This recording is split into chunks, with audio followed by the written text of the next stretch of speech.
Mainit na usapan ngayon sa social media ang pagdalo ni na Kim Chiu at Paulo Avellino sa birthday celebration ng direktor at producer na si Lino Cayetano.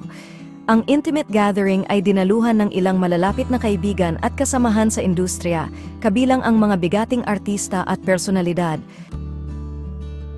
Sa mga larawang ibinahagi sa social media, makikitang tila nag-e-enjoy ang dalawa sa company ng isa't isa. Maraming netizens ang napansin ng sweet na tinginan nila at ang tila effortless na lambingan habang magkasama. Dagdag pa sa kilig vibes, ibinahagi ng isang insider na halos buong gabi ay magkatabi sina Kim at Paulo na tila hindi nauubusan ng kwentuhan at tawanan. Napansin ng mga netizens ang closeness ni na Kim at Paulo habang masayang nakikihalubilo sa mga bisita.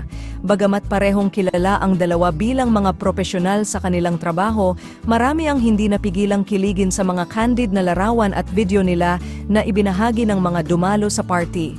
Samantala, naging usap-usapan din ang posibilidad ng isang bagong proyekto na pagsasamahan ni na Kim at Paulo matapos ang kanilang mainit na pagtanggap sa naturang event.